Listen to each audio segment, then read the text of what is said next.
Hey everyone, buenos días a todos y bienvenidos a otro episodio del programa de preguntas y respuestas. Welcome everyone. We're so glad to have you here in this Spanish Q&A session. I believe this is the 6th episode. I'm David. Yo soy David. Yo estoy aquí con mi colega de Babel, David Marín. Él está en Colombia ahora. David, ¿cuáles son tus planes para el fin de semana? ¿Cómo estás? ¿Qué has estado haciendo? Hola a todos, soy David. Estoy feliz de estar aquí con todos ustedes. I'm very happy to be here. My name is David, as my colleague and friend David said. I am here broadcasting from Bogota, Colombia, and I'm doing very well.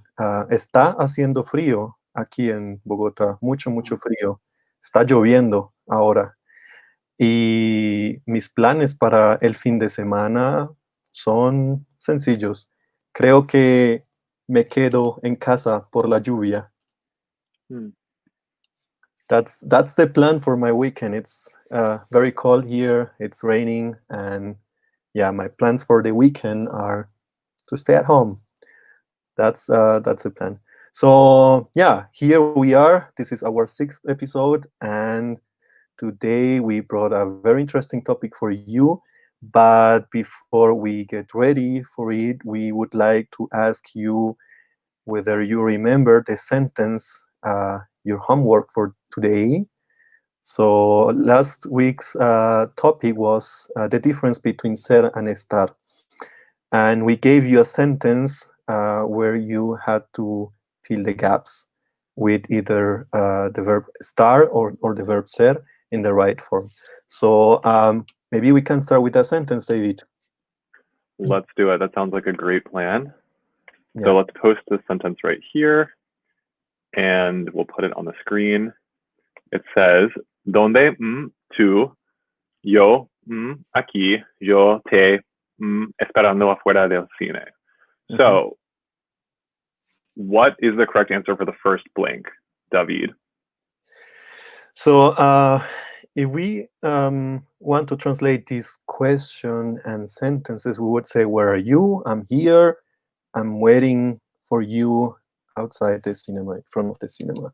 So what would be the right answer? In the first question, where are you? How do you ask this in Spanish?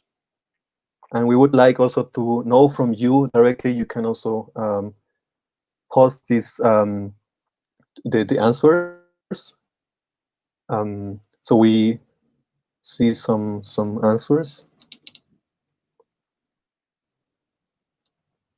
All right, keep them coming. So maybe we should start with the question. Yeah, where are you? So there we see the word donde, which means where. So this is giving us a hint. We are asking about a location. We are placing something. Where are you? So in this case, we see here, donde. So I will select this. Dana says, estás. ¿Dónde estás? Yeah, that's right. ¿Dónde estás tú? Yeah. So this is the question, and the answer is, of course, also with the same verb, but conjugated for yo. In this case, ¿dónde estás? And the answer would be, David? Estoy. Yo estoy aquí. Same verb. We're still talking about location. Where are you? I'm right here. So we're going to use estar, but conjugated in the yo form, estoy. So remember when we talk about location, we made the distinction last week that it's actually different from where something takes place. So if I'm physically located outside of the cinema or the theater, that's location, but that's different from saying, ¿Dónde es el concierto? Where does the concert take place? Or any other event like that. So that's why there might be some confusion about specifying that estar is used for location, but when it's talking about a physical place that I am in, that can change, of course. When I go somewhere else, then that's when we use estar. So then let's move to the final sentence that says, yo te esperando afuera del cine. And what is the answer here? Well, just remember that if you use a verb in the ing form in English, then you would use the verb to be. In Spanish, we build this sentence with the verb estar. So if we have a verb like esperando, the verb is esperar, then we would use the verb estar. Te estoy esperando afuera del cine. I'm waiting for you outside of the cinema. So here in this case, we see that the verbs that we are going to use are estar, estás, ¿dónde estás? Then again, estoy aquí, I'm here, and I'm waiting for you, te estoy esperando.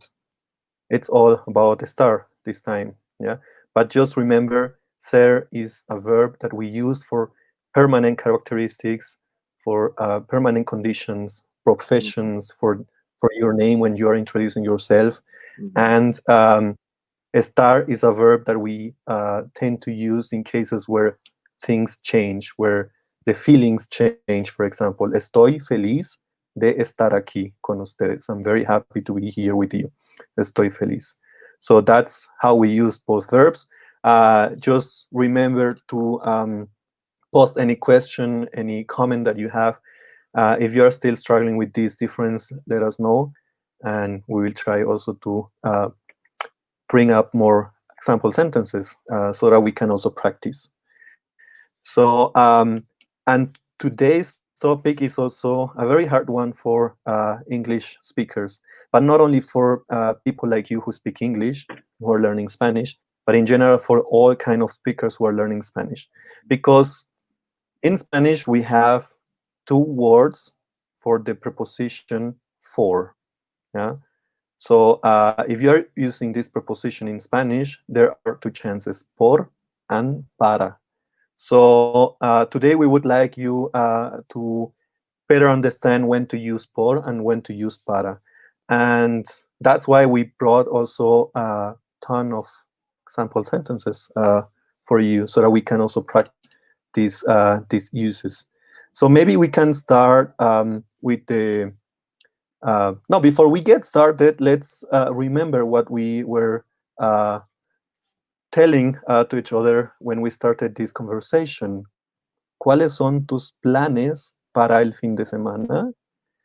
Yeah.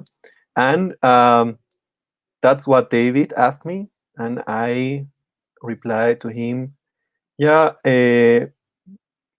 me quedo en casa por la lluvia. So there we saw that we were using both prepositions.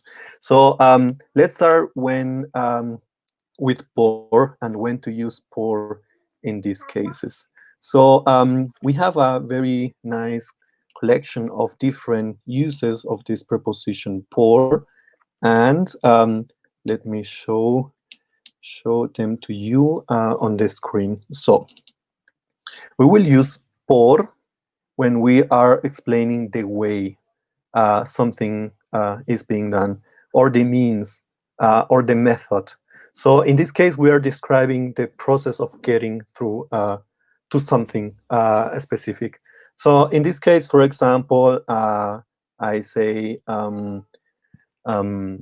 let's go directly to the examples. So I was saying in the example, I have to stay at home uh, because of the rain. Me quedo en casa por la lluvia. And here we have also a very clear example where we can also see this reason cause being exposed. No podemos llegar a tiempo por el tráfico. We can't arrive on time because of the traffic.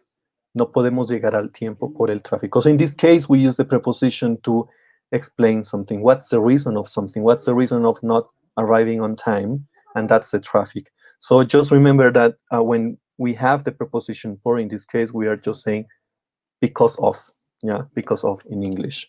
So David, do we have more examples? We have a lot more examples, and I find that this topic can be particularly tricky, and the best way to learn it is just to use and read a lot of examples of how to use por and para in context, because it might not be as straightforward as ser versus estar, for some speakers to learn. So you have to practice using these prepositions in different sentences. So I think that that's the best way to show off some examples, is just with these sentences. So we have the first example we just showed you, and then we're going to show you this example as well. Me gusta caminar por el parque.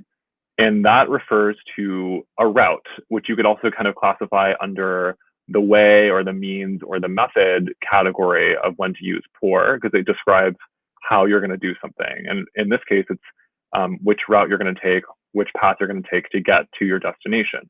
So when you say, I like to walk through the park, you'll say, me gusta caminar por el parque. And that describes movement from A to B, but in a specific way or by a specific route. So that's one other example of how to use por. Then we have another example, and I'll pass it off to David. Were you going to say something? Yeah, I wanted to stress here the use of por as a way to express the way, because this is going to be useful also when we compare it to para. Just remember here in this case, we are describing the route from A to B. So this is the process. We are not talking about the destination. It's just the way that we are walking through. So this is that's what I wanted to say before we jump into the next sample sentence, which is, compré este coche por un precio muy barato. I bought this car for a very cheap price. So in this case, we see how we use por when we are meaning exchange. Yeah, so there is an exchange. So in this case, especially when we are speaking of prices, so how much you have to pay for something. In this case, in Spanish, we would use the preposition por. Yeah, for example, compré este celular por $300. So in this case, we would use the preposition por. So there is an exchange, and this is also something that we have seen also many times when we use the very important word in Spanish, gracias. So sometimes when we say thank you for something, we are also very confused. In Spanish, we would use always the preposition por. Gracias por el libro que me has dado. So there is a sort of a exchange, and we want to appreciate that. We want to show our appreciation by saying thank you. So in this case, we would say gracias por el libro que me has dado. There is also kind of reason to say thank you, and that's how we understand this in Spanish. So you gave me a book, and I want to say thank. And there's a verb in Spanish, agradecer, which means to give thanks or to thank. So you can also say something like, yo te agradezco, I thank you for the book that you've given me. So there are lots of ways to kind of frame this as an exchange, whether it's me giving you thanks for something you've given me, or me paying you $300 so you can sell me a cell phone, as David mentioned, something like that, or me buying a car for a very cheap price. So think of por as exchange, maybe between two parties, A and B, and that'll help you kind of keep it straight. The next one is an example of the passive voice, which we mentioned as a reason you'd use por. And so if you're not familiar with what the passive voice is, you might have learned it in maybe a grammar class when you were learning English, but passive voice is different from active voice in that with active voice, you know who exactly is or what exactly is completing the action of the verb. So if you say, I wrote this novel, that's active voice because the subject, I, is clear. But if you said something like, esta novela fue escrita por Isabel Allende, this novel was written by Isabel Allende, the subject is also clear, Isabel Allende, she wrote the novel, but you could leave it out because it's a part of this prepositional phrase by, and so it gets tacked on to the end. And you could even say something like, esta novela fue escrita, and that's a complete sentence in and of itself. So when you have the passive voice, which is about shifting the position of the subject in the sentence to highlight the the object instead and say the book was written rather than she wrote the book, that's when you use por. So por is used for passive voice. And this is a construction you might have seen before if you're studying Spanish. Escrita por, hecha por, to be done by or made by. But then whoever is the subject doing the thing gets tacked on after the word por. So let's move to the next example then. That one was a little bit tricky. So don't beat yourself up if you don't understand that right off the bat. We're just trying to show a couple different examples of how you can use por in context, and that one can be a little bit difficult. Okay, so let's do this one next. 2 more examples. This sentence says, siempre hacemos deporte en o por la mañana. So you can actually switch out these 2 prepositions, en, which means in or on, and por, which in this case you can kind of roughly translate to during, but also en. So in this case, por refers to a period of time or like a specific time of day or of the year, whatever you want. But if you know that you have a specific time that's marked by a beginning and end, so here it's the morning time, that's when you'd use por as well. So we always play sports in the morning. You'd say something like por la mañana, or you have phrases like por la tarde in the afternoon, or por 3 semanas. Yo he estado leyendo este libro por 3 semanas. I've been reading this book for 3 weeks. You have a clear beginning and end point. So that's one final example of how to use por. And then let's go ahead and just throw in some common phrases that you'll definitely run into in Spanish, expressions you might have seen before that always use por. And these can just kind of be committed to memory. Once you use them a couple times, you'll start to recognize that they only come with por and not with para. So here are some examples you've probably seen before. Por supuesto means of course. Por ejemplo, for example. Por favor means please. Por ciento, percent, and por cierto, by the way. So once you use them, you'll start to recognize, oh, I can't use para here because no native Spanish speaker says por supuesto or por ejemplo. It's always por. So let's move on now to para. There are so many other contexts in which you'll use para, and I hope that it'll start to become clear to you how it's distinguished from por in these examples that we're going to show you. So let's kind of just first talk about when you'll use para, and then we'll dive into some specific examples.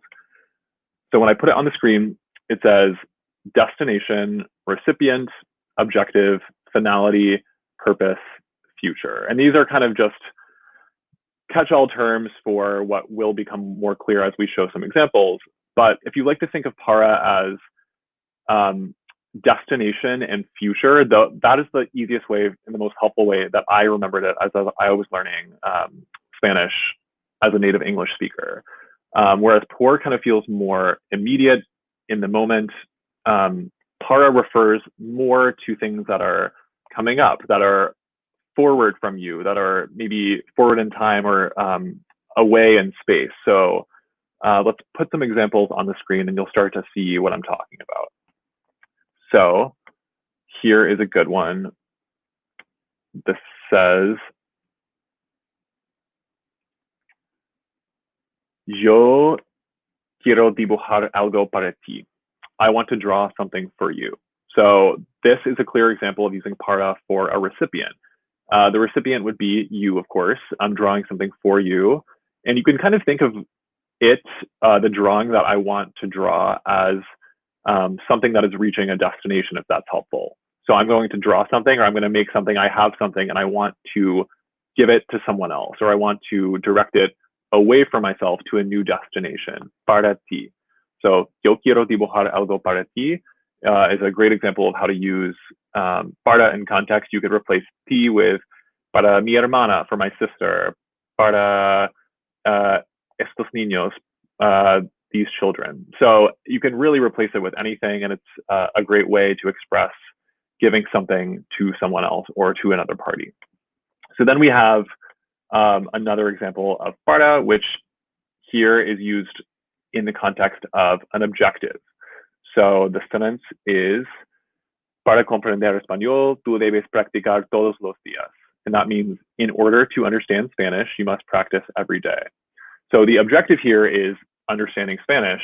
And of course, we have a part of the sentence that follows that says what you must do in order to learn Spanish, because we can see that learning Spanish is our goal, it's our objective. And so welcome back, David. I'm explaining the use of para as an objective. So when we say, I want to learn, or in order to understand Espanol, you need to practice every day. The goal of learning Spanish is something in the future. It's something we want to reach, or we're reaching towards. So that makes the most sense to use para in this context. So another sort of similar example that hints on Perfect. purpose Yeah. and objectives. Sorry for the inconvenience for the problems here in the internet. Well, that's okay. We're still chugging along here. So here's another example of para used for purpose or objectives. Les gusta caminar para relajarse. So if you notice, this is actually a reflexive verb. We talked about reflexive verbs a few episodes ago. A verb to relajarse, to relax oneself. So here we're saying they like to walk in order to relax. So the purpose of their walks is to relax themselves and relax, like just like in the previous example, relaxing is the objective here. It's something you want to reach for. It's the goal you have. And so to achieve that goal, you need to do something, which is caminar in this case. But para relajarse is kind of an expression of time that means in order to do something, in order to relax oneself. So then two more examples for you, and hopefully this will help understand a little bit more about how para is used.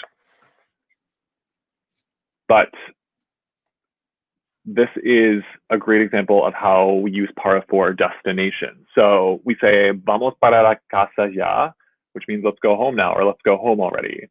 And we see that obviously we're not home because we're saying, let's go home. Home is a destination in this case. It's a place we want to go.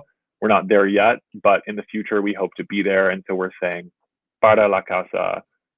You could even maybe translate it as towards the home, towards our home.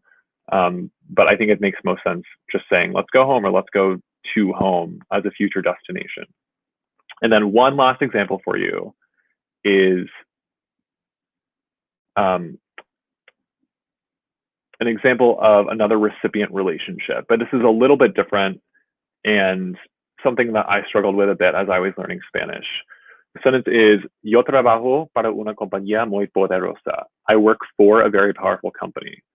So in this case, my labor, my work is something that I'm giving to another entity, another party, and that is a very powerful company, my company, whatever it is. But you could say, yo trabajo para mi jefe, I work for my boss, because you have something, which is your work, your skill set, and the time that you're investing in working, and you're doing it for another party. So this one might be a little bit tricky to understand, but if you think of it as kind of a recipient relationship, me giving something that I have away to a different party, a different entity, then it's kind of easier to understand.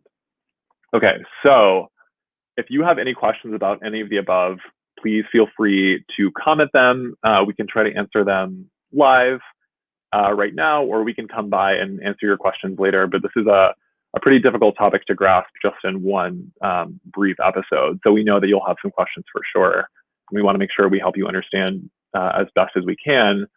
So just feel free to post something that you need clarification on, or that wasn't very clear to you, and we'll try to address it as much as we can. So while we wait for those questions or comments to come in, I'm going to post two sentences as a test to see if you've been paying attention, and we'll see if you can use your smarts to answer the fill in the blank as we've been doing, and see how well you do. Okay, so here's the first example sentence. Me quedaré en la casa de mis padres 3 semanas. So comment with what you think. Welcome back, David. We're giving our viewers some example sentences to see how much they've learned in this brief episode. Thank you, David, And for being here supporting our learners.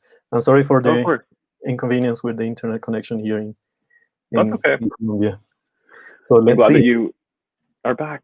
Okay, so we're doing the sentence, me quedaré en la casa de mis padres 3 semanas. And we're getting, looks like a lot of great answers pouring in. This is awesome. That's amazing. I see that you did a great job while I was also struggling here with reconnection. So the answers are right. Me quedaré en la casa de mis padres por 3 semanas. That's correct. So in this case, we use the preposition por because we are talking about a period of time that we are going through, and in that period of time, we are going to spend time with our parents at our parents' house, and that's how we use the preposition por in Spanish when we are talking about periods of time. For example, el sábado por la mañana. Um, Visitaré a mis padres, for example, or quedaré con mis amigos. Yeah, next Saturday in the morning, I will meet with my friends. So I see this is great. What about the next sentence that The we next have? sentence, let's put it up on the screen. Okay, here it is. Este regalo es ti. And a regalo is a gift.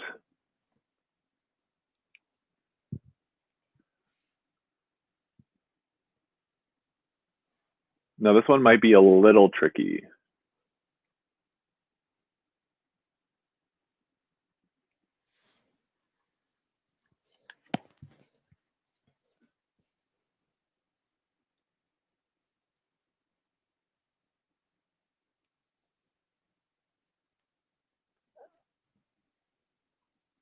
You people really know your stuff. All right, so let's display the right answer, or should I say one of the right answers, because this is actually kind of a layered question, not a trick question, but there actually is technically more than one answer. So we have a lot of people saying para, and that's a perfectly great answer. If the sentence means this gift is for you, then you are the recipient of the gift. You're the destination to which I'm sending the gift. That makes total sense. Para is the right answer. But David, do you want to explain an alternate way you can interpret this sentence? Yeah, so here I see that Marilyn says por and para. It depends. And she's right, because both prepositions can be used here. So as you were saying, when we are saying this gift is for you, we would use the preposition para. But you can also be the cause of this present. So in that case, I would say este regalo es por ti. So I'm giving this present because of you. So here we see how important it is to use the right preposition. Otherwise, we would just indicate that I'm holding here present, which is for you, but then I would use the wrong preposition. So in this case, if we see that you are the recipient, then we would use the preposition para. But if you are expressing the cause of this present, you could use also the preposition por. Este regalo es por ti. That's why it's important. And we thought that this example sentence would also shed some light on the difference between por and para, just to see how the meaning can also change. Of course, it doesn't happen that much because the context and all the cases that I was explaining with David in the beginning, and then David went on when explaining the use of para, those cases are very specific. So don't get confused. In this case, we can use both, but it depends on the meaning that we want to share with the other one. And we prepared a last sentence, which is, of course, the homework for next week. So note that Here it is down. for you. Mhm. Tengo que ir este barrio visitar a mi tía. Mhm. Yeah. So we will leave that with you to ponder for next time. But in the meantime, if you have comments or questions, or you need something clarified, like I said before, we're here to do that for you, because this can be a topic that's a little bit hard to understand, especially because English only has one word for this concept, and it's for.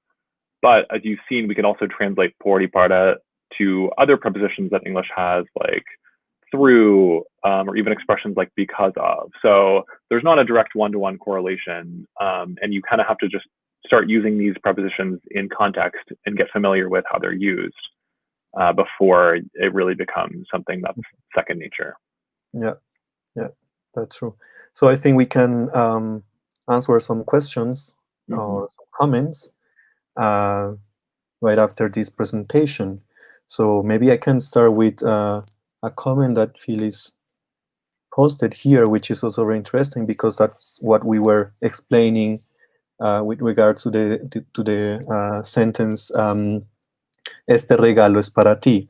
So here we have a very good example. No tengo tiempo por mis estudios versus no tengo tiempo para mis estudios, where we can use both prepositions, but the first one is saying that because of my studies, I have no time to meet with friends, versus no tengo tiempo para mis estudios. It means that I'm busy with, I don't know, some other activities, and therefore I don't have time for my study. So I cannot study. I cannot find the time for it. So in this case, we use how the preposition changes the meaning. So I hope that you have time for your studies.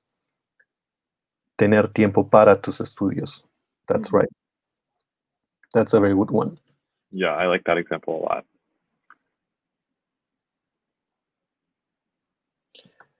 Um,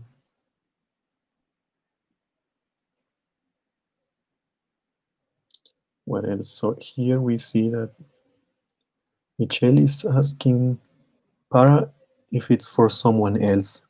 But then you say if it was a gift for me, it would be for me. I mean, not necessarily. It depends on the sentence. For example, you can also ask, "Este regalo es para mí." I'm just asking if this present is for me. So in Spanish, it doesn't matter who is the recipient. Uh, the fact is that there should be a recipient. So if there is someone receiving a present, a gift, this should be expressed with the preposition para. So it doesn't depend on the person. Um, I hope this is clear. That's right. If you wanted to say, este regalo es por mí, that would kind of be saying something like, this gift is because of me. And you could find a context in which that would make sense. But like David was saying, if regardless of whom the gift is for, whether it's for you, for me, you would still use para because the recipient, it doesn't change the fact that there is a recipient of the gift. If there's a motivator behind the gift, some like a reason that the gift exists, that would be por mí, por ti, por él, por ella, what have you. But in this Mhm. case, you would say, este regalo es para mí o es para ti. Yeah, that's true. So maybe we can hear another comment, another question. The question about relaxing. Pam is asking, why not or to explain the way? So I think she's referring to a sentence, to this one. Mm-hmm. Les gusta caminar para relajarse. So they do an action here. They like to walk, and this action has a purpose. Um, it's not the way. It is just where we want to get to, which is I want to feel relaxed. I want to relax.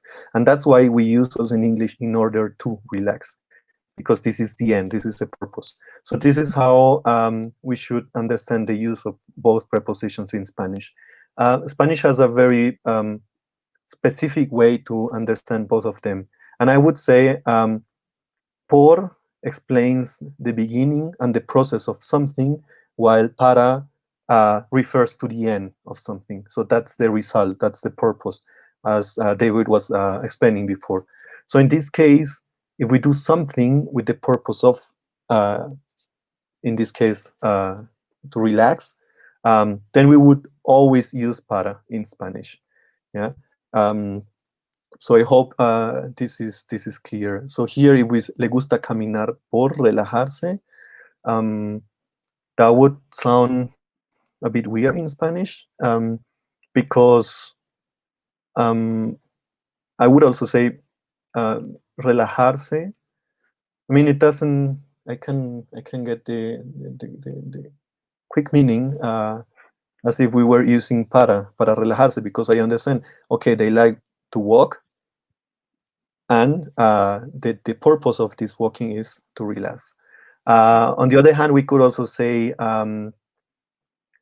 for example, if we want to say relax, to relax is the reason of walking. In this case, I would say that in a different way in Spanish. But just to not to get you confused with all of these, if we are doing something with the purpose, we use para. If we want to explain the reason of caminar, I would also say les gusta caminar porque se quieren relajar, porque quieren relajarse. They like to walk because they want to relax. That would be another way to formulate the reason or the way of getting to this walking. But other than that, it's just clear if we use para that this is the purpose. They walk to relax. So I think that I made this very long. Oh, and Phyllis has a great example here. Reduzco el estrés por relajarse. So I think if you wanted to say, by relaxing, that's how I reduce the level of stress. That's a great way to think about it. So that in that way, like relajarse would be the means or method by which you reduce the stress. And then the ending you'd want is me instead of se, because relajarme refers to myself. I'm reducing the stress by relaxing myself. So reduzco el estrés por relajarme. That's a great example, Phyllis, of when to use por in a situation like this. Yeah. I mean, we would understand this sentence. Relajarse is the reason to reduce the amount of stress. That's a good example to describe the way. I would also say in Spanish, reduzco el estrés a través del relajamiento, which is a different way to express por, which sounds a bit more colloquial to say that. But if you say this in Spanish, people will understand what you mean, which is not the purpose, the end of the finality of reducing the stress in this case. Great. Okay, so unless we have any more burning comments or questions, I think it's time to maybe wrap up this episode, just so we don't keep you here too long. But like we said, we can definitely come through and answer any remaining questions that you have, because there are so many questions to be asked about por y para that we can't cover in just one episode. In the meantime, if you want to connect with us on social media, we are very much online and very much available. So you know where to find us on Facebook, and we're at Babel USA on Twitter and Instagram.